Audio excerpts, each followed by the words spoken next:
영화의 주인공분들을 모셨습니다. 와. 제 옆에 계신 감독님부터 간단한 인사 말씀 듣고 시작하겠습니다. 쭉 해주시죠. 네, 안녕하세요. 저는 옆집 사람 연출을 맡은 영지호입니다. 늦은 시간인데 이렇게 많은 분들이 와주신 것 같아서 되게 감사합니다.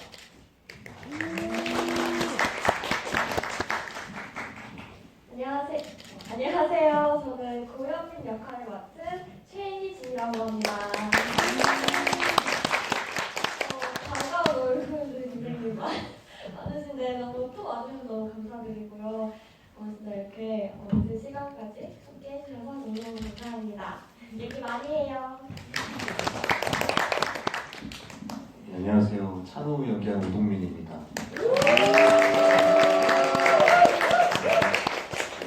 이렇게 멋있는 공간이 있는지 오늘 처음 알았는데 이렇게 책과 함께 책과 어울리는 이 영화에 대해서 이야기하시는 시간이 마련된 것 같아서 너무 감사하고 이렇게 잘 메꿔주셔서 감사합니다. 오늘 재밌는 이야기 많이 나누고 또 조심히 돌아가셨으면 감사하겠습니다. 감사합니다. 사실 저희가 시작하기 전에 오동민 배우님께서 좀 텐션 올리시고 그러셨잖아요. 어떠신가 보네요. 최대 올려보겠습니다. 알겠습니다. 네, 먼저 그래도 이제 이 작품에 대해서 이제 기본적으로 좀 궁금해하실 만한 정보들이 있을 것 같아서 말씀드리면 부천 국제 판타스틱 영화제에서 NH 농협 상 받았고요. 그리고 코리아 판타스틱 배우상 부분에서 오동민 배우가 뭐 오늘 보셔서 아시겠지만 특별 언급 수상까지 하시면서 부천에서 이미 좀 그 인기몰이를 시작했던 작품이고요. 그리고 이제 드디어 이제 이번에 좀 개봉을 하게 됐고, 저도 너무 재밌게 본 작품입니다. 그리고 이 작품이 뭐랄까 그 코미디와 어떤 스릴러였던 되게 좀 영리한 결합이라고 해야 되나, 이런 점들이 잘 돋보이는 작품이어서 이 작품을 연출하신 감독님이나 그리고 두 배우의 어떤 역량이라 그럴까, 이런 부분들을 굉장히 조금 좀 디테일하게 느낄 수 있었던 그런 작품이었는데요. 일단 제목의 발상부터 어떻게 좀 아이디어를 떠올리셨는지 그런 시작점부터 좀 감독님께 여쭤보고 싶네요. 네.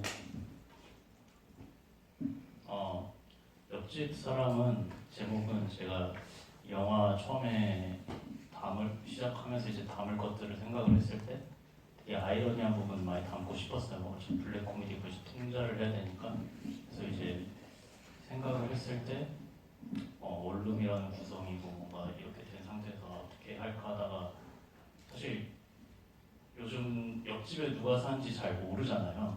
심리적으로 되게 먼 사람인데 그 물리적으로 되게 바로 옆에 살고 있는 사람이니까 이게 재밌다. 그러면 이제 이거 옆집으로 설정을 해서 만들어보자 해서 제목을 그렇게 지었습니다. 그 주인공의 모습에 약간 감독님의 예전 생활상이 좀 담겨 있나요? 저는 굉장히 좀 공감해서 봤거든요. 예전에 저를 보는 것처럼 생활상. 제 모습도 있고, 그러니까 제가 그 앞에 사실 10분이 이제 찬우 혼자서 이렇게 하는 부분들이 원룸에서 사실 좀 줄여라는 얘기도 많이 듣고 했는데, 저는 그래도 조금 살려준 이유가 그 인물에 되게 뭐라 해야 되지, 본인 혼자 있을 때 어떠한 터치도 받지 않는 자유로운, 그러니까 어떻게 보면 찌질할 수 있는, 그러니까 아무 시선도 신경 쓰지 않아야지 할 수 있는 행동들을 조금 보기 조금 그럴 수도 있지만, 그거를 계속 보여줘야만이 뒤에서 이 인물이 하는 행동들에 대해서 어느 정도 사람들이 이 친구를 이해하고 봐주지 않을까라는 생각이 있어서 저는 자를 수 있었음에도 불구하고 이건 보여줘야 된다고 생각을 해서 좀 가져간 부분이 있습니다. 네, 라이징 스타 두 배우분의 이 작품 좀 참여하신 계기나 이런 거 좀 들어보고 싶습니다. 네.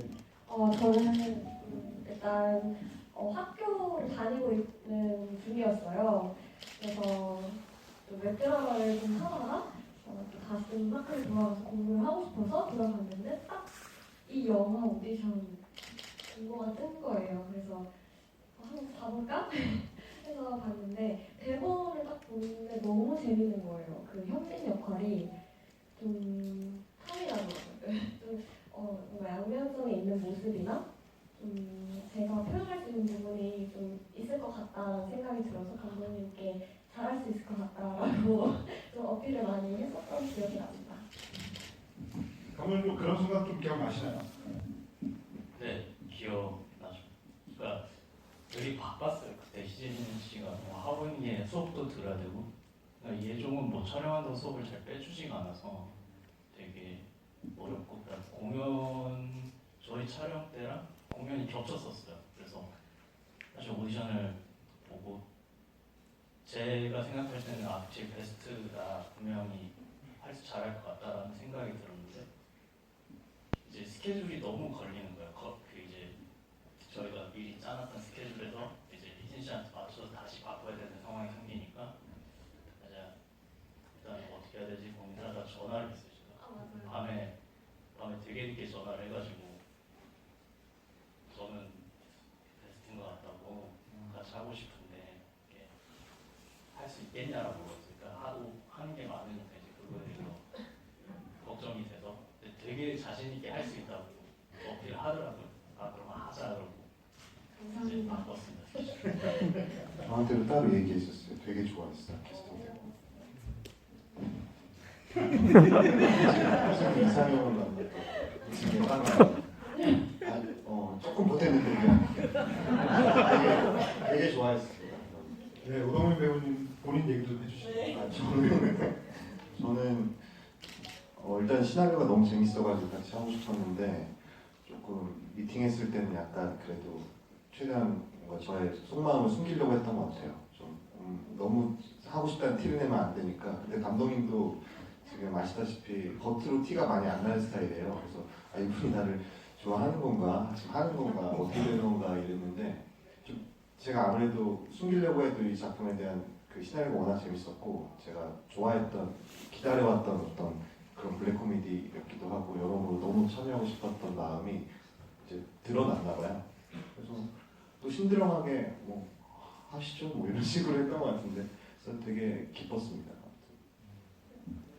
그럼 그 오디션 복원을 하실 때 그 오동민 배우님의 그 랩이나 이런 것들도 조금 부분이 있었을까요? 네. 사실 영화 보면서는 저거는 원래 시나리오에 있는 걸까? 아니면 배우가 좀 만들어낸 부분일까? 이걸 굉장히 궁금했거든요. 딱 한 장면만 있는 게 아니기 때문에. 그 랩은 제가 써놨었습니다. 그 당시에 되게 이제 쇼미더머니부터 해가지고 오늘도 하고 있죠 지금 이제 아무튼 계속 그 바람을 타고 힙합이 뭔가 메인스트림처럼 올라오는 그런 그게 있어서 약간 뭐랄까 공부를 한다는 용어를 가지고 있는 애가 되게 좋아할 만한 약간 요소라고 생각을 해서 설정을 했습니다. 하면서 이제 랩에 대해서 이제 잠깐 이야기를 했었는데 본인이 잠깐 래퍼를 꿈꿨었다. 어필을 그렇게 어필을 했는데 고등학교 3학년 때 일주일 정도 래퍼가 꿈이었거든요. 뭐 할지도 몰라가지고 그냥 커피의 원산지는 자판기 뭐 이런 거 하고 있었어요. 친구랑 아무튼 뭐 근데 그거라도 얘기를 하면서 어필을 좀 하려고 했었는데 그게 좀 먹혔나 봅니다.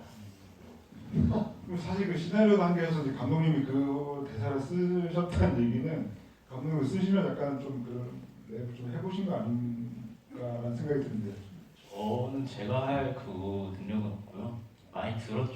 당시에 저도 보기도 많이 보고 듣기도 많이 듣고 있었기 상황이었기 때문에. 실제로 그 극중에 나오는 티셔츠 제가 처음에 찬우가 입고 있는 티셔츠가 염따님이 래퍼 염따님이 실제로 판매했던 플렉스 티셔츠인데 그 후드티를 직접 구매하셨어요. 그 한정판 몇 장 안 되고 그거 팔면서 그 염따님이 뭐 얘들아 뭐라고 했지 막 되게 뭐 아니 이거 한정이고 너무 고맙다 그때 막 벤틀리 뭐 사건 때문에 그게 한정이라고 하기 좀 먼게 그게 엄청나게 많이 팔려서 염따 씨가 그거 팔고 집을 샀잖아요. 맞아.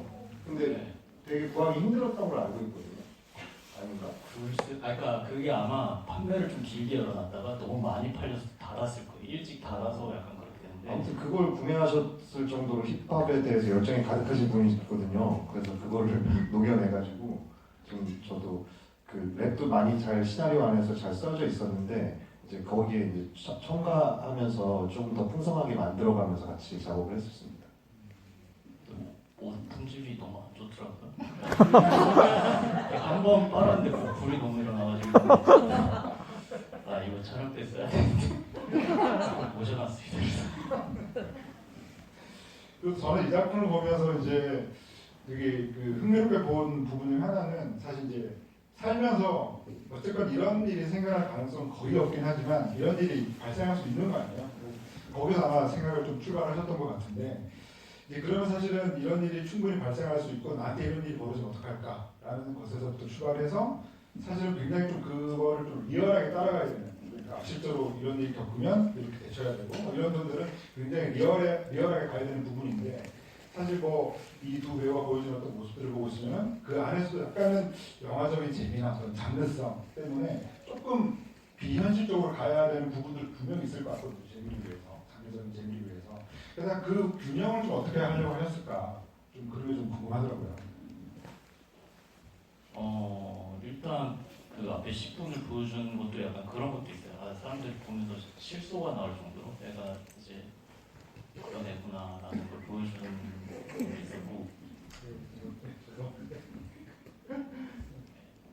그리고 그래서 상황을 조금 극단적으로 설정한 것도 있죠. 이제 술이 덜 깬 상황에서 정신없이 움직여야 되고 그다음에 자기도 이제 생전 처음 보는 상황에 경험이 없어서 정상적인 행동이 불가능한 약간 느낌으로 설정을 해서 좀 그렇게 가려고 있습니다. 나름의 되게 조사를 많이 했거든요. 이제 보통 막 이게 말이 되냐 이랬을 때 극단적인 상황을 겪었을 때 사람이 가장 뭔가 말로 머릿속으로 생각을 하고 뭔가 이렇게 할 수 있다고 생각을 하는데 대부분의 사람이 아무것도 못한다고 그냥 몸이 굳는다고 얘기를 하더라고요.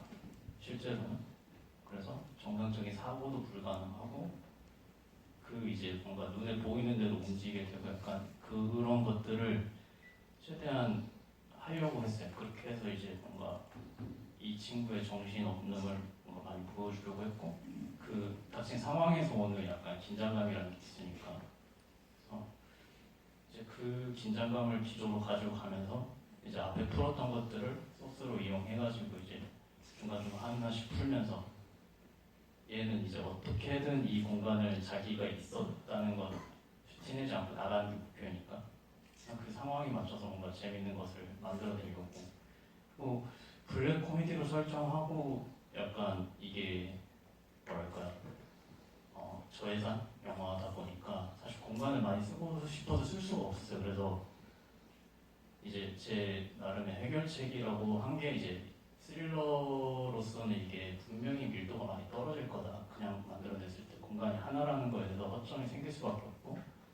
그래서 이제 그런 것들을 아예 올려버려서 이제 블랙 코미디 뭐 올려서 느낌을 내면은 좀 그런 지점들이 조금 뭐랄까 옅어지지 않을까라는 저의 생각도 있었습니다.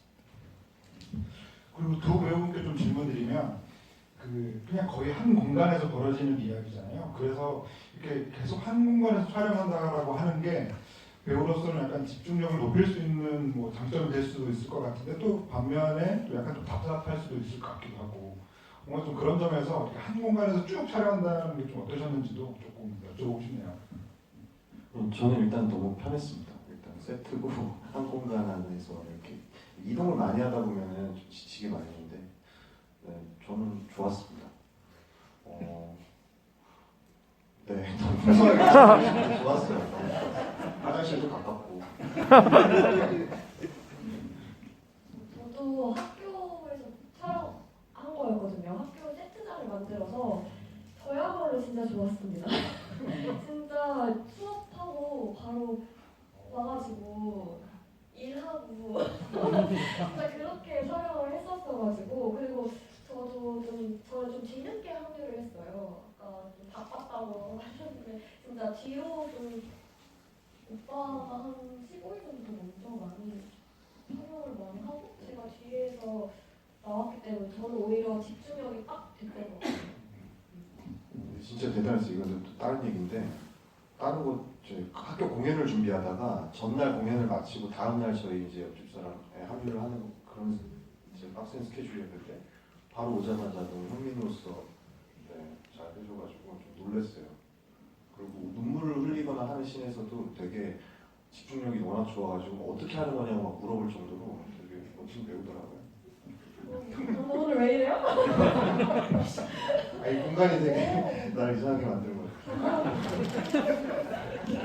그리고 또 이제 최혜진 배우 같은 경우에는 이제 제작 발표에서 봤던 인터뷰는 이렇게 흥미로웠던 부분이 이제 연기를 하면서 그 영화 나를 찾아줘 그 로자운드 파이크 배우 어떤 느낌을 떠올리면서 연기하셨다는 말씀을 하셔가지고 이건 좀 더 말씀이 더 듣고 싶더라고요. 어떤 말씀이신지. 네, 일단 그 봐주셔서 너무 감사드립니다. 제가 그 영화를 굉장히 좋아해요. 뭔가 좀 묘한 여자 배우가 할 수 뭔가 본 적 없는 듯한 좀 충격을 받았어가지고 항상 아 선배 뭔가 되게 멋있는 배우다. 나도 저렇게 뭔가 되고 싶다라는 생각을 했었는데 딱 이 작품을 보고 그 생각이 나는 거예요. 좀 그리고 약간 현민이가 사이코패스라기보다는 좀 더 소시오패스적인 느낌이 많이 들었는데 그 영화가 좀 그 배우가 했던 부분이 다 소시오패스적이었던 성향이 많이 있더라고요. 그래서 현민이도 좀 욕망을 좀 쫓아서 계속 자기가 이루고 싶은 목표를 계속 달려나가는 것 같아서 그 부분을 좀 많이 참고했던 게 맞습니다.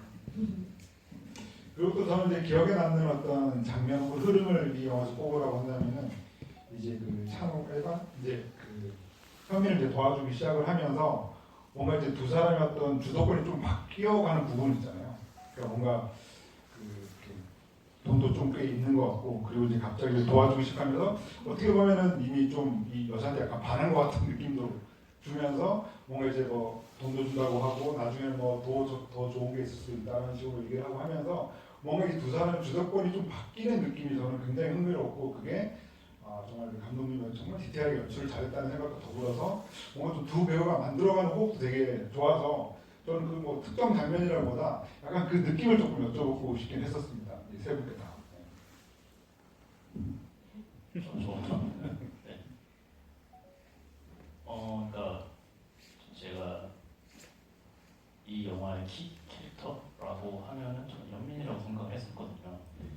그래가지고 되게 뭐랄까 여자가 한 명이 되게 작은 여자애가 그 막 깡패 같은 남자들도 옆에 되게 어리숙한 남자도 있지만 뭐 특별하게 자기가 뭐 힘에서 밀리고 뭐 이런 게 중요한 게 아니라 그 자기가 가진 능력 가지고 그냥 이 두 사람을 좌지우지하고 혼란에 빠뜨리고 할 수 있는 그런 걸 해보고 싶었거든요. 그래서 이제 되게 영리한 캐릭터로 설정을 하려고 했고 그래서 그것을 이제 자기 똑똑한 머리로 이용해서 이제 어떻게 얘를 구워 삶으면 될지를 순간 빠르게 판단해서 그런 식으로 구성을 하는 그런 걸 생각을 했어가지고 그때 그래서 오디션 때도 이제 대사를 라인을 준비한 게 되게 이제 친절하게 찬우한테 하는 대사랑 뒤에 이제 다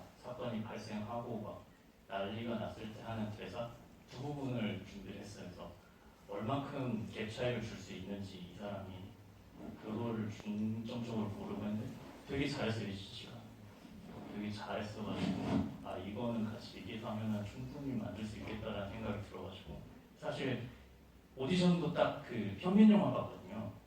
그리고 찬우랑 기철은 이제 오디션을 보지 않고 얘기를 통해서도 어느 정도 할 수가 있었던 거라서 현민이 되게 어렵다고 생각을 했는데 딱 맞춰서 나타나줘가지고 되게 다행이라고 생각했습니다.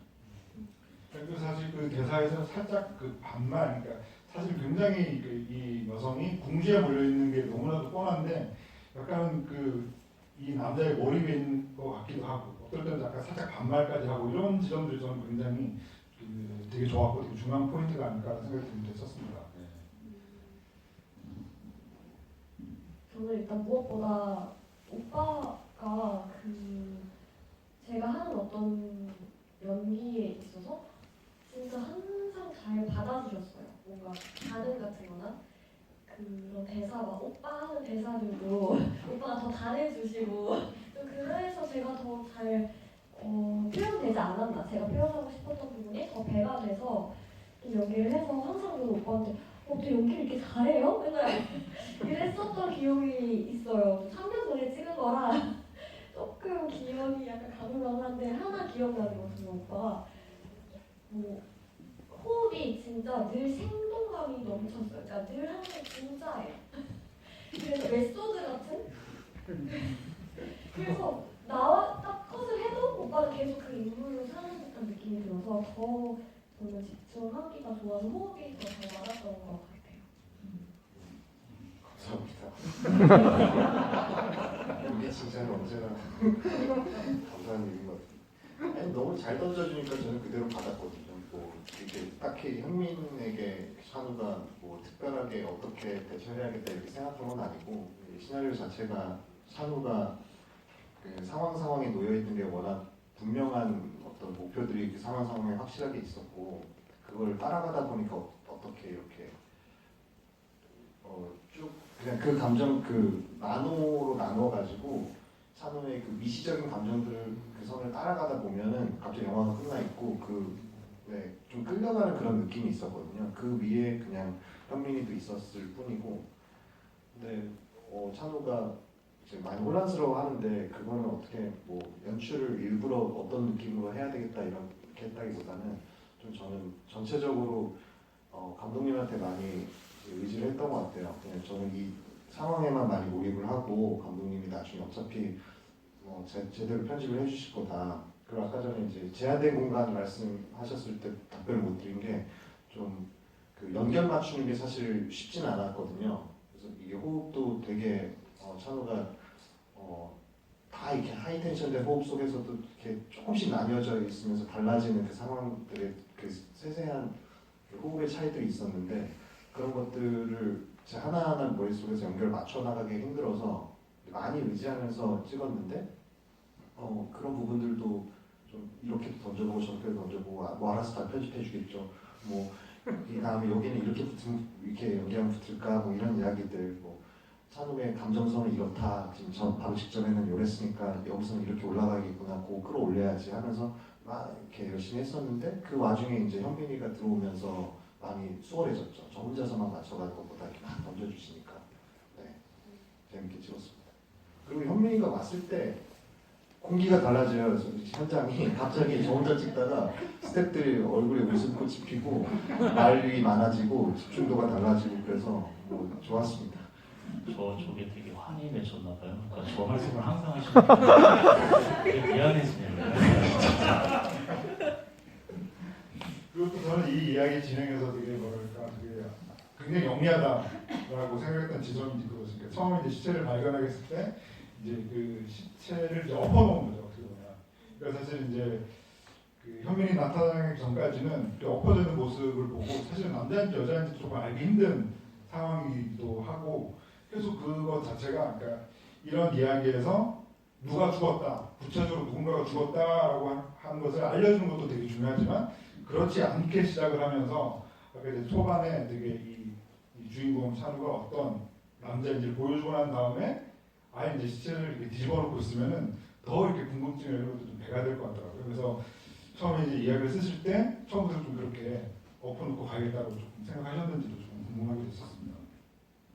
네, 처음에 시체는 방 한 가운데 있는 느낌으로, 그러니까 그 찬우가 이 집에서, 그러니까 그 사실 촬영적으로는 공간을 조금 나눠서 분위기를 바꿔서 하는 게 되게 좋아요. 그래서 촬영 감독님이 자꾸 파티션을 나눠서 공간을 구분을 하자고 했는데 제가 그걸 끝까지 반대했던 이유는 시체가 계속 보였으면 좋겠는 게 있어가지고 어딜 가도 주인공이 이제 뭐 어떤 공간으로 피해도 방 한가운데 시체가 딱 있으면 파티션이 안 나져 있다는 가정하에 어딜 가도 피할 수가 없는 상황인 거예요. 베란다로 가도 이제 유리창을 통해서 저기 계속 보이는 거고 그러니까 그 존재감을 계속 주고 싶어서 저는 그다음에 시체를 한 가운데 두기로 했고 그다음에 뒤집어 놓은 거는 이제 사실 현실적인 이유도 있어요. 얼굴이 나온 상태에서는 배우가 이제 사실 숨만 쉬어도 티가 나기 굉장히 쉽고 뭐 그런 것들도 있고 이제 엎어놨을 때 자세에 대해서는 고민을 했어요. 이게 블랙 코미디적 요소를 살려서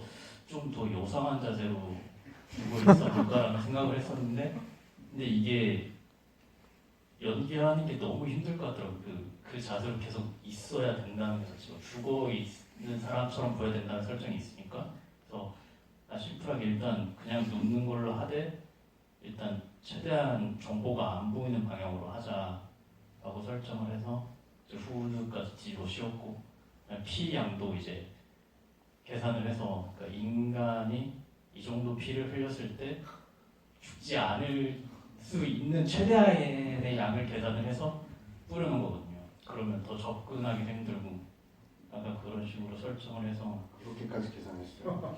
그러니까 왜냐면 서울대는 이게 뭐 지금 댓글에도 얘기가 많은데 피가 저렇게 많이 나면 사람이 죽는다고 얘기를 하는 사람들이 있어요. 근데 이거는 제가 조사를 해본 바에 따르면 딱 그게 페트병 1개 반인가? 그 정도 피가 흘렀을 때는 사람이 살 수 있습니다. 그러니까 뭐 위급상시 혹시 과다출혈이 있다고 해도 패닉 하지 마시고 잘 조심하시면 꽤 오랜 시간 살 수 있습니다. 네, 그랬고 그리고 존재감에 대해서 조금 키우기 위해서 되게 눈에 잘 띄는 빨간색 피와 더불어서 묻을 수 있는 빨간색 패딩으로 설정을 한 것도 있습니다. 또 오동면 아까 이제 장면 연결 어떤 고충을 말씀하셨는데 사실 그럴 만하다고 생각이 드는 게 굉장히 어떤 순간에는 이제 완전히 생각이 이제 막혀가지고 멍한 장면도 있고 또 어떤 때는 뭔가를 해야 되니까 굉장히 허겁지겁하는 장면들도 있고 그게 다 이제 섞여 있기도 하고요. 또 한편으로는 거의 그 뭐랄까요, 그 영화 엑시트의 조정석 씨처럼 액션을 해야 되는 부분도 있잖아요. 그러니까 그런 장면들까지 소화하는 게 굉장히 힘들지 않았을까. 특히나 도중에 액션까지 해야 되니까. 네, 근데 생각했던 것보다 액션이 또 짧았어요. 그러니까 겁을 많이 먹었었는데 막상 해보니까 벌써 끝이라고 할 정도로 좀 금방 수월하게 끝났고, 그리고 정현 씨가 워낙 유도 선수 출신이기도 했고 많이 봐줘가지고 액션은 네, 수월했는데 목 졸릴 때는 진짜 죽는 줄 알았거든요. 진짜 쪼르더라고요. 그래서 그만하라고 그랬는데 이거 한 것도 아닌데 형님 저희는 이렇게 하면 안 됩니다 하고서 막 하는데 카메라에는 보통 그렇잖아요. 왜 한겨울에 찍었을 때 그 추움이 카메라에 안 담기고 한여름에 더워 죽겠는데 그 더움이 안 담겨서 억울한 지점들이 있는데 숨 막힌 게 그 실제로 막혔던 것보다 안 담겨가지고 그 조금 억울한 감이 있었는데 네, 저는 화면만 보고 있으니까 몰랐어요. 그 실제로 이렇게 실하신 거 아니고요? 그게? 그러니까 실제로 조르라고 하진 않죠. 제가 되게 안전에 기해서 촬영을 했기 때문에, 그러니까 정현 씨가 너무 그렇게 하지 마시고 제가 이야기해 주시면 이렇게 적당히 조절해서 해줘라. 걱정 마시겠다 이랬는데 저는 이제 잘 이야기가 된 줄 알았어요. 이제 후세에 들어갔는데 국민이 형이 이제 기절하는 장면을 이제 클로즈업으로 따는데 너무 빨리 기절하는 것 같아서 그래서 이제 컷을 하고 형 이거 너무 짧다. 좀만 더 시간을 지체하면 안 되는데 대통령이 너가 해볼래? 그래서 그러면서 그럼 한 번만 더 가야겠지 이랬거든요. 아무 말도 안 하고. 사실은 어떻게 보면 선물을 준 거거든요. 진짜로 이렇게 연기하다 보면 진짜의 순간들을 상대 배우가 주면은 그걸 받아서 하는데 제가 뭔가 끄집어내고 만들어낼 필요 없이. 근데 진짜 멋진 배우인 게 이정현이라는 배우가 딱 죽기 직전에 풀어줘요. 그래서 그 순간에 그 리얼한 모먼트를 살려주시더라고요.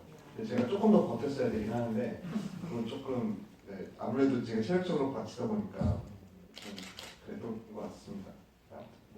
재밌게 찍었어요. 그 뒤에 좀 더 버텨주시더라고요. 잘 찍었습니다. 이정현 배우가 있었으면 참 바로 확인될 텐데 그런 아쉬움이네요. 없을 때 이런 얘기라도 해야지. 싸움 잘하고 보이거든요. 사실 그 희진 씨 같은 경우는 약간 액션을 했다고 할 수 있지 않을까요? 그래도. 저도 정현 오빠 이렇게 머리채 잡아 이렇게 끄는 게 저도 좀 아프긴 했었던 것 같은데 아프다고 하고 다니고 있어요. 네, 근데 정말 오빠랑 같은 느낌이었어요. 아픈데 딱 안 아팠을 때 딱 놓아주시고 그게 진짜 좀 프로 같으신 것 같아요. 세 분 다 액션할 때 되게 고생하신 게 그 끝에 이제 사건 마무리쯤에 다 죽는 장면 찍었는데 이제 원테이크로 찍었거든요 제가. 근데 그 부분이 테이크를 되게 많이 갔어요. 20번 넘게 갔어가지고 그때 정말 힘들어 하셨어요. 실제로 그래가지고 좀 미안하긴 한데 너무 뭐랄까 이게 기술적인 부분도 맞아야 되고 연기적인 부분도 맞아야 하기 때문에 이 원테이크라는 게 현장감이 살긴 하지만 굉장히 촬영하기 어렵거든요. 그래서 근데 그 장면은 굳이 그렇게 찍고 싶어가지고 시도를 했던 건데 뭔가 연기가 괜찮으면 기술적으로 문제가 생기고 뭔가 기술적으로 괜찮으면 연기적으로 뭔가 조금 이렇게 아쉬운 부분 계속 이렇게 생기다 보니까 미안한데 테이크를 계속 가야겠더라고요. 너무 중요한 장면이라고 생각을 하니까. 그래서 찍고 나서 희진 씨는 목에 담이 오고 근데 마지막 컷을 안 쓰셨다는 소문이 들렸어요. 그래요?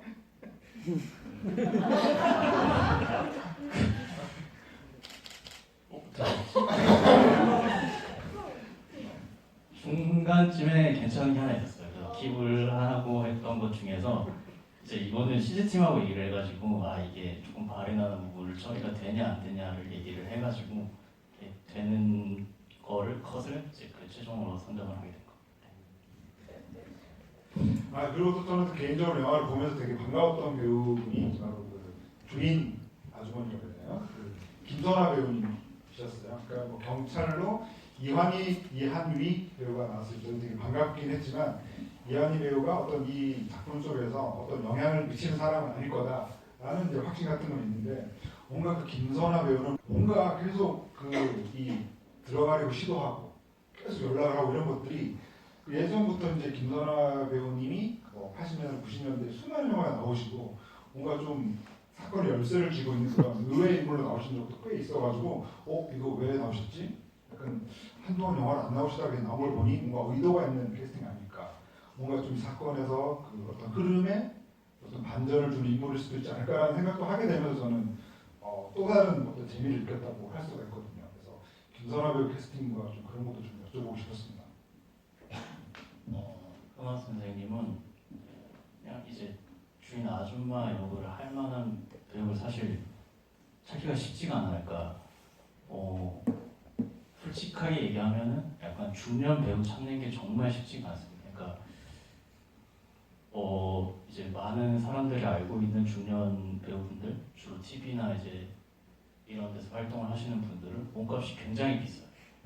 그래서 저희 예산에서 캐스팅을 할 수는 없고 뭔가 이제 주변에 아름아름 통해서 구해가지고 빌어서 이제 조금 걔네들을 깎는 이제 방법을 쓸 수밖에 없는데, 그러니까 검증되지 않은 분들은 정말로 안 좋은 경우를 제가 너무 많이 봤어가지고 몇 촬영하면서 그러니까 그런 것들은 어떻게 막아야 된다고 생각을 해서 이제 아름아름 알아서 어떻게 선아 선생님이랑 연락이 닿아가지고, 근데 선아 선생님 되게 감사하게 너네 줄 수 있는 만큼만 줘도 그래도 돼 그냥 이렇게 얘기를 해주셔가지고 그냥 다른 거 할 필요 없이 바로 그냥 선생님이 같이 하자고 연락을 드렸죠 제가.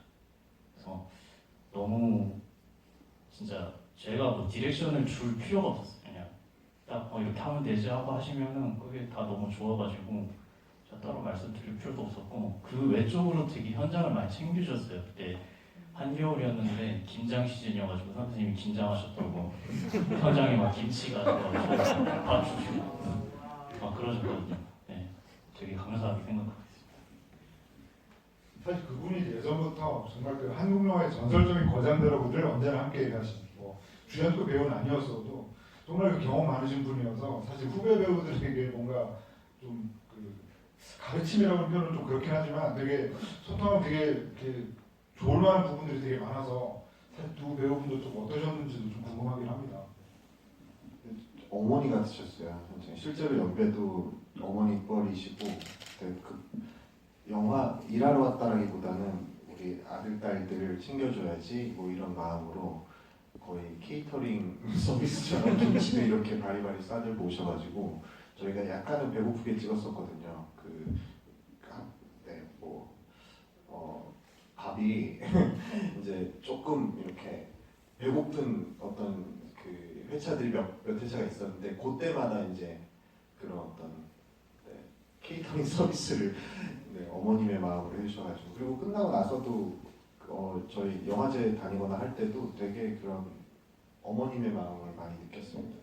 저도 연락 되게 자주 주고받고 있거든요. 선생님이 먼저 오시기도 하시고 뭔가 저희 영화를 진짜 많이 사랑해 주고 계신다는 게 너무 느껴져서 저도 많이 예뻐해 주시고 해서 감사한 선생님이십니다.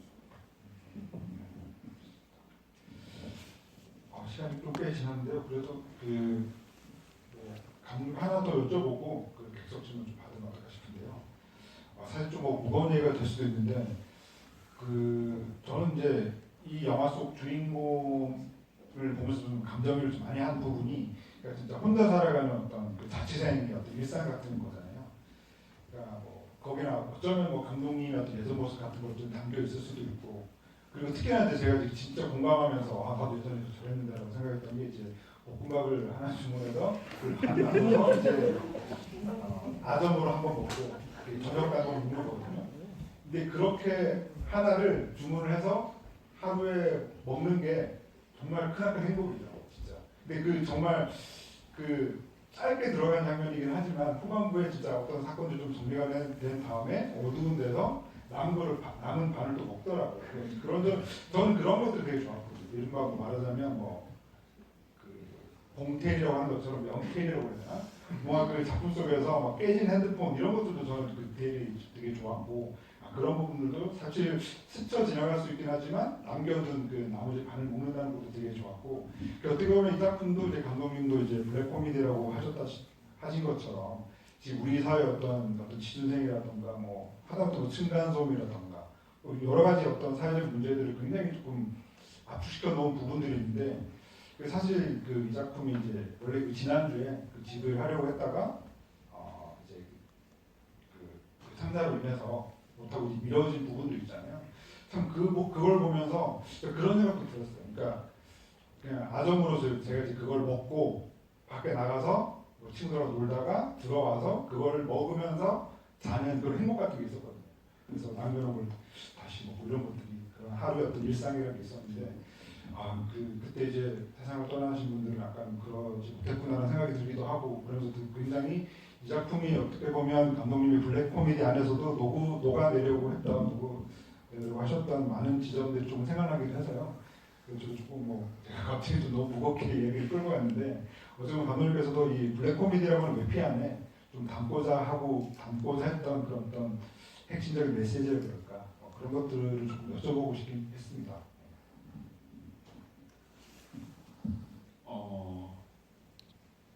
사실 솔직하게 얘기하면 저는 세 인물 다 되게 부정적으로 보거든요. 주인공부터 해서 이제 그 여자 캐릭터, 그의 남자친구, 셋 다 굉장히 이기적인 사랑으로 설정을 했고 각자의 이유가 다르지만 각자의 목표를 가지고 남보다는 되게 극한의 상황이기 때문에 또 그럴 수도 있겠지만 그러니까 저는 되게 좋게 보지 않는 쪽으로 설정을 했어요. 처음부터. 그래서 개인주의에 대한 이야기가 가장 크게 담겨있는 이야기고 이제 그 안에 물질만능주의도 있고 뭐 이제 뭐 이 안에 일어난 얘기가 되게 심각한 얘기지만 다뤄지는 방식을 가볍게 했을 때 저는 요즘 세상이 되게 그렇다고 생각하거든요. 그러니까 어떤 이슈가 될 만한 되게 대표적인 프로그램 그것이 알고 싶다 같은 데서는 굉장히 심각한 사건들을 다루잖아요. 근데 이제 그걸 보고 되게 흥미를 많이 느끼면서 이제 인터넷에 막 글을 많이 쓰고 자기들의 추측성 멘트와 이제 그게 남한테 어떻게 보이던지 별로 신경을 안 쓰고 익명성 뒤에 숨어서 그냥 그런 행위들이 조금 현대 사회에서 이게 저는 좋지 않다고 생각을 했었어요. 그래서 이제 그 사건 자체를 약간 가볍게 만들자, 이제 가십처럼 보이게 만들자. 되게 심각하고 안 좋은 일이지만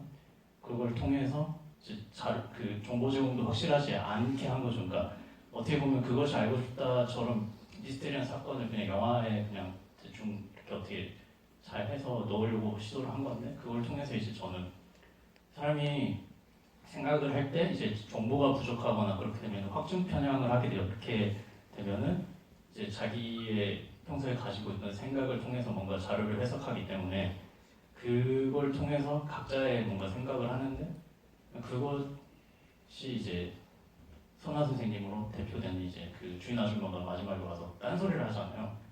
그러니까 사건에 대해서 정확히 알지 못하지만 그 선화 선생님은 그걸 진짜로 믿고 있는 거죠. 누구를 통해서 들었던지.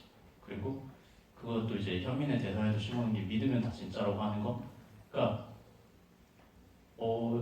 지금 인터넷에서 맨날 이제 유튜브도 그렇고 뭐 커뮤니티도 그렇고 막 되게 막 하나 가지고 편이 갈려서 싸우잖아요. 근데 이 사람 말도 정말로 어느 편에 서지 않고 잘 객관적으로 보면은 여기 말도 맞고 저기 말도 맞아요.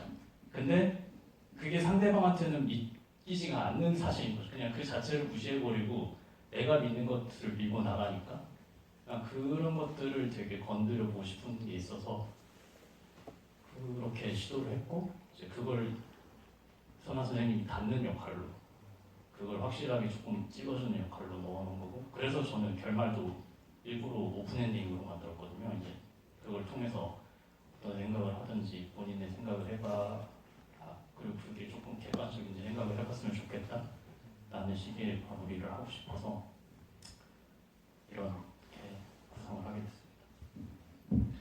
네, 알겠습니다. 아이고 제가 뭐 마지막에 너무 무거운 질문을 드려서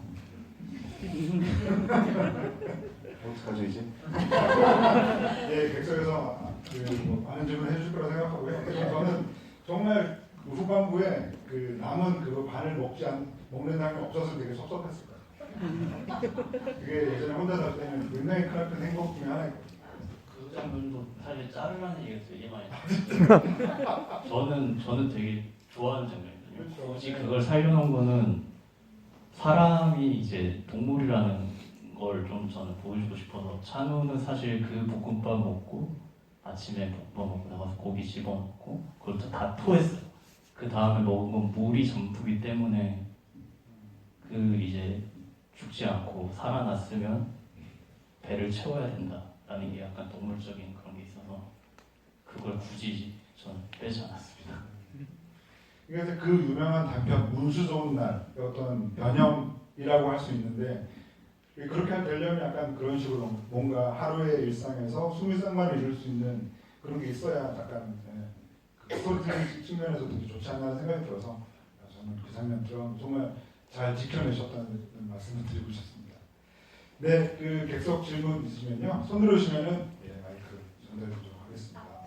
저희 네. 마이크 없이도 잘 들려요. 예. 질문 그냥 바로 해서 조금이라도 더 많이 얘기하실 수 있도록. 네, 그렇습니다. 라이브러리 여기가 소리가 잘 들려서요. 손만 들어주시면은 제가 지목을 하겠습니다.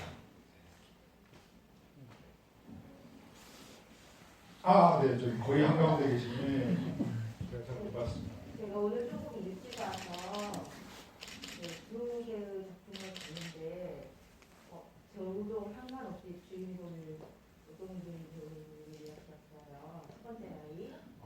감사합니다. 그래서 거기에서는 이제 감정이 엄청난 감정이 있지만 되게 많이 절제된 감정이 연기가 되었다고 느껴졌고 여기에서는 좀 오만 감정이 다 표출이 되고 그런 느낌이 들었는데 다른 영화 얘기를 해서 좀 그렇지만 연기를 보자면 제가 오늘 느낀 거는 이 사람은 정말 그 속에서 살아있는 뭐라고 해야 되나 배우가 가서 연기를 한 게 아니라 그 속에서 있는 사람 같은 느낌이 든 거예요. 저는 아까 그건 칭찬이에요. 왜냐면은 제가 몰입을 해서 볼 수가 있었기 때문에 그래서 그거 영화를 많이 얘기를 해달라고 한 건 아니지만 제가 느끼기에 두 연기가 너무 달랐기 때문에 감명을 받았고 또 엄마로서 이것은 또 우리 아이들이 겪는 그 1인 가족 지금 혜선이 지금 똑같이 우리 아이가 저는 서울 살지만 국민께서 그렇게 살고 있거든요. 그래서 너무 공감이 많이 가서 그 느낌이 어땠는지 두 개의 연기하는 느낌이 어땠는지 그리고 옆집사는 오늘 두 번째 보는데 두 번째 보니까 생각이 되게만 구체적으로 몰입이 될 수 있어서 너무 좋았습니다. 연기 어떠는지. 정말 두 배우는 정말 네, 이런 오늘 내일 아침 촬영이 있는데 이렇게 잠 못 잘 것 같은데요. 너무 감사드리고.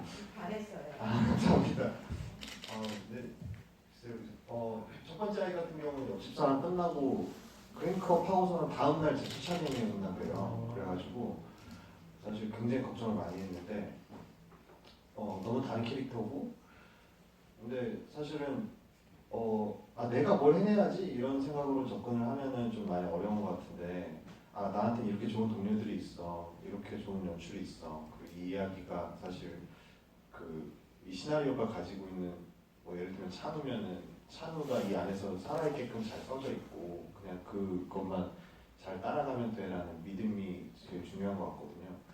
그래서 사실 내심 걱정 많이 하고 첫 번째 아이로 넘어갔을 때 굉장히 힘들었거든요. 잠 한숨도 못 자고 그것도 걱정하느라고. 근데 이렇게 결과적으로 허정재 감독님도 그렇고 염지호 감독님도 그렇고 그 각각의 색깔이 그 연출 방식이 달라요. 그래서 여기서는 마음껏 마치 한 마리의 사냥처럼 그냥 풀어놓고 마음껏 뛰놀아라 이런 분위기였고 그쪽에서는 이제 점을 하나씩 세심하게 찍어가지고 이렇게 하나씩 한 발 한 발 찍어서 밟아보세요 이런 느낌으로 디렉팅을 했었는데 그냥 믿고 맡겼더니 저는 저는 배우로서 보여지는 부분에서의 공을 가져가는 게 좀 죄송할 정도로 많이들 이렇게 사실은 만들어주신 거거든요. 그렇게 봐주셔서 정말 감사합니다. 영감 감독님과 좀 더 잘 맞았다는 말씀이시죠? 재미 선택해야 돼. 형민아 귀 막고 있을까요? 영감독이죠. 영감독이 훨씬 잠깐만 일요일날 이 자리에서 첫 번째 지구이가 있는데 아무튼 두 분 다 뭐 매력이 다른데 사실 솔직하게 말씀드리면 이 옆집 사람의 찬우는 배우라면 누구든지 한 번쯤은 이렇게 해보고 싶은 역할일 거예요. 다양한 역할들을, 다양한 감정들을 되게 극단적인 어떤 상황에 놓여 있는 인물이 막 그걸 고군분투하는 많은 색깔들이 담겨 있기 때문에 그래서 훨씬 사실은 우석이 첫 번째 아이의 우석보다는 찬우에 더 애착은 많이 가죠. 개인적으로 솔직하게 말씀드리면 영 감독님도 더 기회를 볼게요. 네네네. 또 거진 좋은 감독님 두 분과 함께 작업할 수 있으면 너무 그냥 감사드리고 이런 삶이 다 있네요. 그래요. 왜 이렇게 들어가요? 의도가 그게 아니지. 괜히 제가 죄송합니다. 희지 배우님도 그냥 말씀해 주시죠. 네. 거의 사실 저는 이렇게 말씀 들으면서 되게 놀랐던 부분은 정말 영화 속에서 현민이 캐릭터에 대한 집중도라던가 닥친 상황을 헤쳐나가는 어떤 능력 이런 것들이 아까 이제 질문자분께서 해주신 것처럼 진짜 그런 일을 겪은 사람 혹은 그 인물이 된 것 같은 그런 걸 느꼈는데 사실 그 당시에 이제 학교 다니시면서 이렇게 마치 옆에 있는 세트에 수업 끝나고 가서 뭐 일을 했다는 식으로 말씀하시는 게 저는 굉장히 놀라워서 질문해 주신 분이 오래 끄덕이시는데요. 네, 그래서 이제 그런 점들을 좀 여쭤보고 싶었습니다. 같은 질문을. 네. 저도 좀 왜 집을 봐요? 제가 질문을 잘 못 들었어가지고. 그러니까 이제 네. 진짜 그 사람인 것처럼 네. 연기해내는 어떤 대단함 뭐 이런 것들에 대해서 질문해 주신 것 같아요. 저는 현민이는 오히려 좀 만화 같은 캐릭터라고 느껴졌어요. 좀 현실적이지 않은 캐릭터라고 느껴서 좀 분리해서 연기를 좀 했던 것 같고 오히려 그 상황에 좀 그래서 더 그냥 그 인물처럼 그 인물로 다가가고 싶다? 나보다는 라는 생각을 좀 많이 하면서 연기를 해서 좀 더 진폭될 수 있었던 부분이 많았던 것 같아요. 재밌는 부분들이 좀 많이 나왔던 것 같아요. 제가 느낀 건 현장에서 집중도가 엄청나게 좋더라고요. 네. 그래서 딱딱 이렇게 뭐라 하지 정직하게 이 부분에서 이 정도의 어떤 그 느낌을 내가 계산했다라고 하면 정확하게 그것을 표현해낼 수 있고 그렇다고 해서 거기에 갇혀 있어가지고 뭔가 이렇게 나는 이렇게 뭐 이제 보여지는 부분에서만 할 거야라기보다는 살아있음도 같이 그 와중에 집중도가 있는 와중에 유지할 수 있는 배우라서 계속 물어봤었어요. 어떻게 하는 거냐고. 특히 눈물을 떨어뜨리거나 근데 그게 이제 가짜로 난 몇 초 안에 울 거야 막 이렇게 기계처럼 하시는 분도 있는데 그게 같이 가는 거예요. 내가 마음에서 이렇게 몰입이 돼 있는 상태에서도 이것도 같이 움직이고 너무 신기해가지고 어떻게 하면 근데 끝까지 얘기를 안 하더라고요. 그래서 아무튼 되게 밀도 있고 집중도가 있는 멋진 배우였다고 호흡하면서 되게 영광입니다, 오빠. 진짜 영광입니다. 사실 이 얘기는 아까 감독님께서 해주시면 되게 좋을 것 같은데 사실 저는 뭐 영화 현장을 경험한 것도 아니고 그냥 이제 영화만 보고 이제 두 분하고 대화를 나눈 것 뿐이긴 하지만 사실 그런 배우들 그러니까 어떤 연기가 더 좋다라고 이제 뭐 접근법이 더 좋다라고 말하긴 힘든데 아까 이제 그 찬우 캐릭터 같은 경우에는 뭔가 그 어떤 감정 연계에 있어가지고 약간 고충이 느껴졌다라고 이제 말씀하셨고 반면에 이제 희진님은 사실 그런 거 없이 그냥 뭔가 집중력이 너무 세서 사실 어느 날 현장에 갔을 때 그날 예정된 거가 아니라 다른 연기가 와도 너무나 척척해내는 그런 부분 같다는 생각이 들고 사실 그 동민 배우님은 뭐 가끔 그런 분들 있잖아요. 그러니까 촬영 순서대로 하면은 정말 엄청난 폭발력을 발휘하는 배우인데 가끔씩 그런 게 좀 흐트러지면 조금 몰입 잘 안 되는 그런 스타일의 배우들이 있더라고요. 그래서 사실 접근법이 두 개가 다 다르긴 하나 저는 그 어떤 게 더 낫다고 하긴 힘들지만 그래도 정말 두 분이 되게 잘 해내신 거라는 생각이 들어서 사실 그 두 배를 함께 보신 감독님 입장에서는 이 두 배의 어떤 그런 뭐 차이나 뭐 이런 것들이 조금 더 잘 보시지 않았을까 싶은데 어떠신가요? 동민이 형 같은 경우는 이제 뭐랄까요? 되게 본인이 어떻게 표현을 그 날것의 느낌을 좋아한다고 해야 되나? 그러니까 그래서 미리 뭔가 해보는 거에 대해서 되게 조심스럽다 보니까 하는 데 있어서 뭔가 너무 빠지려고 하지 않고 뭔가 그 현장에 들어가서 그 느낌 그대로 뭔가 확 에너지를 쏘는 느낌으로 하는 연기를 본인이 되게 그쪽을 지향을 하시는 것 같아가지고 그러니까 그거에 대해서 많이 저도 존중을 해주려고 했고 실제로 동민이 형은 연기 스타일이 이제 쭉 뭐랄까 그 컷을 많이 나누지 않고 그러니까 길게 자유롭게 해라고 했을 때 그 지점 뭐 이렇게 구분한 것보다 훨씬 연기가 잘 보였어요. 그러니까 뭔가 여기서부터 여기까지 연기해 주세요. 뭔가 제가 지정을 해서 그런 부분보다 형 일단 이거 형 그냥 한번 해보세요라고 했을 때 연기가 훨씬 자연스럽고 제가 느끼기 좋다고 생각을 해서 그렇게 촬영을 많이 했으니까 실제로 뭔가 이제 씬의 첫 것 같은 경우는 동민이 형한테 뭔가 최소한의 것들을 지점만 찝어주고 이제 형이 그 안에서 하고 싶은 걸 해보세요라고 하고 그걸 보고 다시 형이 했던 거랑 제가 생각했을 때 좋은 것들은 살리고 아닌 것들은 수정을 해가면서 하는 방향으로 많이 진행을 했고 그리고 그 날것의 것을 좋아하는 그게 되게 장점이 어떤 뭐랄까 액션이 자극이 본인한테 들어왔을 때 되게 반응이 바로바로 잘 나와요. 그러니까 그런 게 있어서 그 희진 씨가 왔을 때 이제 처음에는 이제 찬우 먼저 따고 그다음에 저기 현민을 땄는데 해보니까 동민이 형이 즉각 뭔가 변한 게 계속 보이는 것 같은 거예요. 그래서 이제 순서를 바꿔가지고 현민 먼저 따고 이제 찬우를 따는 식으로 변경을 했고 그다음에 희진 씨 같은 경우는 되게 자기 안에 이제 정리가 잘 되어야 된다고 할까요?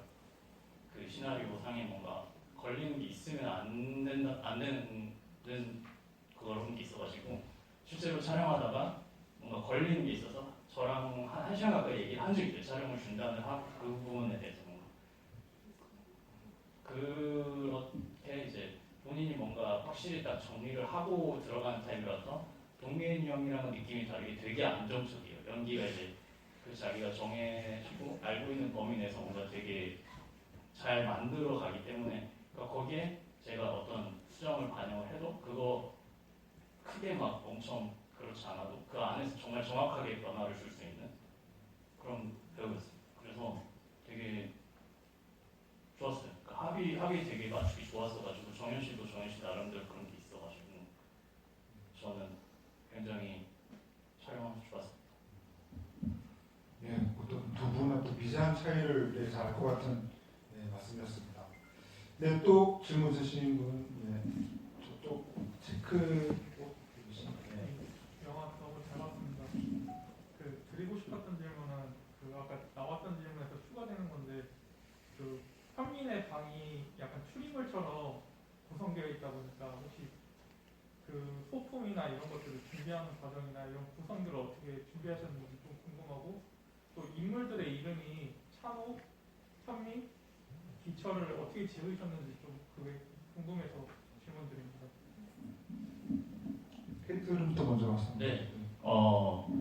인물의 이름은 뭐 사실 뜻은 없고 제가 인물 이름 지을 때 입으로 소리내서 얘기를 해봐요. 그래서 그 이름이 뭔가 내가 머릿속에 정리해놓은 캐릭터와 잘 붙는 이름인가 불렀을 때 그게 제 그 이름 짓는 방법이거든요. 그래서 여러 이름을 써놓고 제가 실제로 불러봐요. 불러보면서 아, 이 이름이 제 이 캐릭터랑 잘 붙는다 그러면 그 이름을 쓰는 방식으로 채택을 해서 그렇게 조금 지었고 그러니까 현민의 이름은 조금 일부러 중성적인 느낌을 좀 주려고 한 부분이 있어서 여자 이름과 남자 이름을 동시에 쓸 수 있을 것 같은 이름들을 좀 써놓고 그 안에서 부르는 케이스고 또 기철은 이제 친구도 있어요. 그 술집에서 싸움을 일으키게 하는 그 친구도 있기 때문에 동명이인으로 생각해야 되기 때문에 이쪽에도 조금 괜찮았으면 좋겠고 여기에도 괜찮았으면 좋겠다 해서 조금 여러 가지 후보를 만들어 놓고 불러보면서 그렇게 정했고요. 이제 방 세팅 같은 경우는 이제 현민의 공간이니까 뭔가 딱 현민의 머릿속처럼 잘 보여야 될 것 같아서 되게 똑똑한 느낌을 많이 살리려고 찬우방이랑 다르게 가구 세팅도 조금 각지게 잘 돼 있고 그리고 이제 컴퓨터 공학 학생이라는 점이 잘 부각될 수 있게 모니터 2대를 통해서 이제 가운데 시체 옆에 이제 크게 존재감을 드러냈고 그 다음에 이제 그 서랍을 이제 여러 개 한 건 이제 뭐랄까 추리적인 재미라 해야 되나? 그러니까 뭔가 이렇게 열었다 닫았다면서 그 안에 있는 물건이 보일 수도 있고 안 보일 수도 있고 그런 것들을 활용을 하려고 세팅을 약간 그렇게 했고 이제 사실상 동선이 넓지 않기 때문에 뭔가 장치적으로 재밌는 화면을 만들어줘야 돼서 서랍이나 옷장 뭔가 약간 이런 소품들을 좀 많이 사용했던 것 같습니다. 네, 저 시간 관계상 질문 마지막 하나 받으실 것 같은데요. 네, 여기 두 번째 줄 계신. 네. 아니, 그 최우진 배우님께 질문인데요. 아까 좀 전에 감독님이 그게 납득이 안 돼서 1시간 정도 얘기를 했다고 어떤 부분이 그것은 사실 저도 보면 현민이가 처음에 그 죽은 시체 죽었다고 생각했을 때 하는 행동은 납득이 되는데 나중에 의외로 멀쩡한 목소리 때도 말로는 경찰에 신고한다고 이제 꼭 죽여야겠다고 하는 것 같이 느껴져가지고요. 사실 그 전에 지구이 때 그 USB가 전부 다 그 가상화폐라고 하셨는데 그 정도 돈이 있으면은 꼭 안 죽여도 뭔가 다른 방법이 많을 것 같은데 좀 그 부분이 어떻게 생각하십니까?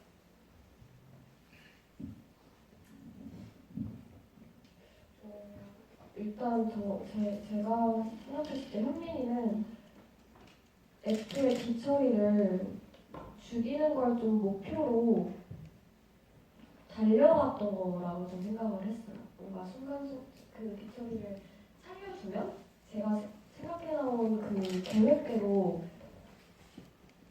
좀 흘러가지 않는다고 느껴지는 캐릭터이기 때문에 아까 얘기했던 것처럼 그 소셜 패션은 성향이 원래 자기가 생각해놓은 그 루트 안에서 꼭 그게 일어나야 되거든요. 근데 제가 봤을 때 감독님은 어떠실지 모르겠지만 현민이는 그 루트대로 잘 움직여 가서 그걸 가짜 감정을 끌어내는 찬우를 좀 이용을 해서 얘를 꼭 죽여야 한다, 아니면 신고하겠다, 신고한다는 말도 저는 거짓말이라고 생각하고 얘기를 했었어요. 그래서 좀 그랬던 것 같아요. 현민이가. 뭐 덧붙이실 말씀 있으세요?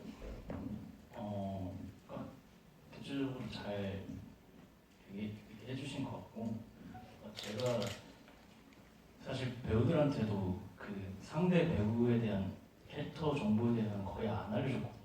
그러니까 일부러 찬우는 찬우 것만 알려주고, 현민은 현민 것만 알려주고, 저 이정현 씨는 이제 기절 것만 알려주고 그랬는데, 그렇게 한 이유는 셋이 다 딴 얘기를 하고 있으면 좋겠다고 생각을 했어요. 현장에서 찍을 때 각자 대화를 하고 있지만 대화를 하는 느낌이 아니라 자기의 목표치에 대한 얘기만 하는 거죠. 그러니까 현민은 이제 자기한테 뭔가 방해가 되고 기철 성격상 후환이 분명히 생길 것 같은 캐릭터이기 때문에 뭔가 확실하게 제거를 해야 되는 목표가 있는 거고, 찬우는 6시까지 집에 가야 되고 기철은 이제 돈을 어떻게든 찾아내야 되는 거. 목표가 되게 확실해요. 그러니까 셋의 대화를 잘 들어보면은 하나예요. 나 집에 가야 된다. 얘 죽여야 된다. 돈 내놔라. 딱 이거거든요.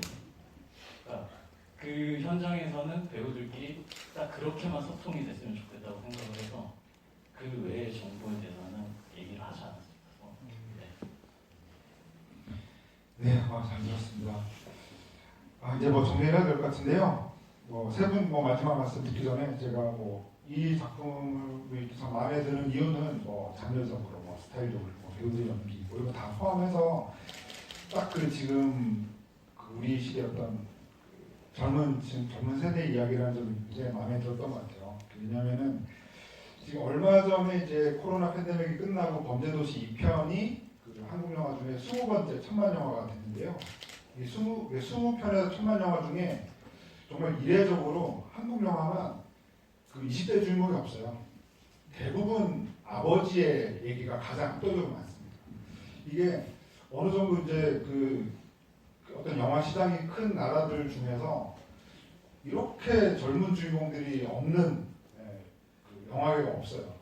어떻게 보면 그런 게 요즘에 젊은 층이 극장을 떠나간다 이런 점들하고 좀 연결되지 않을까라는 생각도 들고, 왜 이렇게 우리는 어떤 젊은 세대의 이야기라든가 이런 것들을 조금 기획이라든가 영화에 좀 잘 담으려 하지 않을까라는 생각까지 조금 하게 되는 게 지금 좀 이 업계에 있는 사람으로서 느끼는 조금 좀 반성의 지점이기도 하거든요. 그런 점에서는 어쩔 사람이라는 작품이 그런 점에서 일단 가장 마음에 드는 부분이기도 하고, 그리고 이제 감독님께서 좀 말씀해 주셨지만 이 블랙 코미디로서 어쨌건 담고자 하셨던 여러 이야기들도 지금 우리 어떤 젊은 세대가 갖고 있는 여러 문제점들을 굉장히 압축해서 그리고 굉장히 풍자적으로 잘 녹여낸 작품이라는 생각이 들어서 이 작품이 그런 점에서 마음에 든다라고 말씀드리고 싶고요.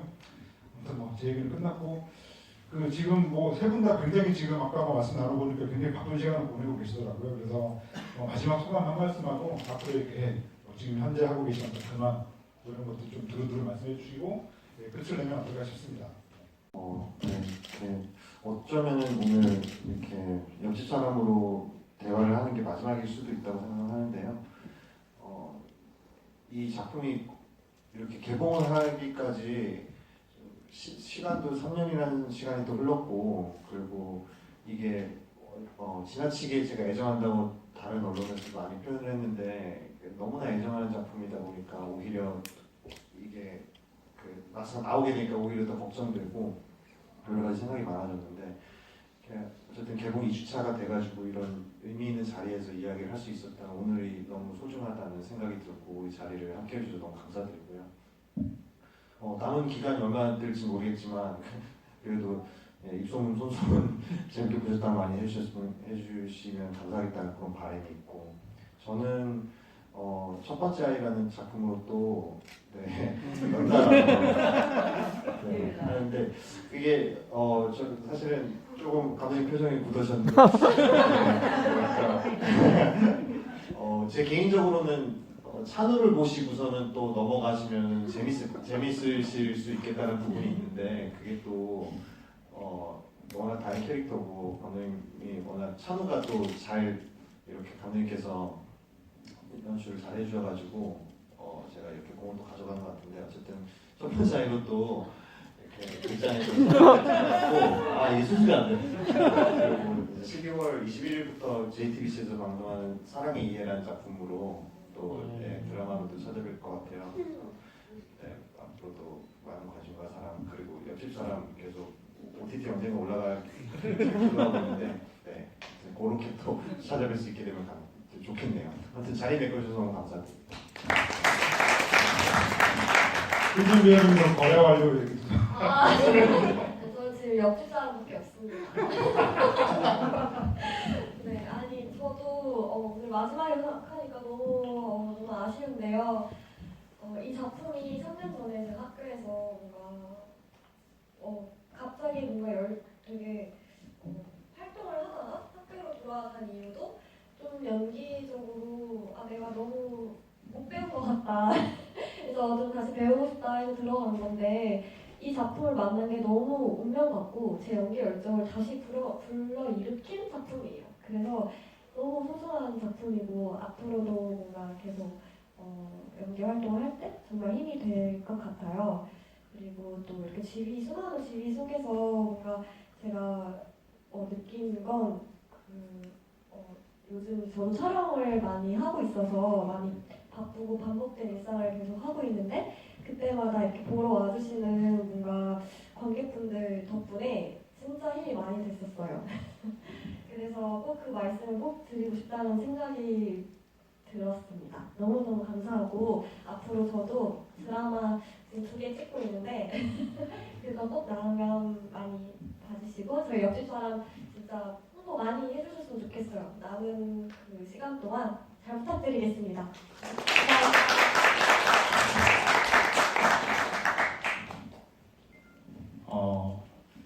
저는 사실 이 작품이 이렇게 빨리 개봉할 수 있을 거라는 생각을 못했는데, 그러니까 부천에 처음 공개가 되고 되게 얼마 안 지나서 개봉을 하게 됐거든요. 저는 사실 내년쯤에 개봉만 해도 좋겠다 했는데 어떻게 일이 딱딱 맞아 들어가면서 이 시기에 개봉을 하게 됐는데 되게 그래서 사실 뭐랄까 이 기간 동안 개봉을 한다는 그 느낌을 저는 잘 받을 수가 없었거든요. 그러니까 다른 배우분들은 이제 촬영이 끝나면은 이제 각자 본인의 다른 또 일들을 하시지만 저는 계속 이제 이게 후반적으로 되게 길어졌어요. 이제 그 코로나 사정으로 인해서 뭔가 되게 일이 겹치면서 계속 후반을 하고 이렇게 길어지다가 어떻게 마무리를 하고 이제 부천에 처음 상영을 하게 된 건데 거기서 바로 또 어떻게 돼가지고 개봉까지 된 거라서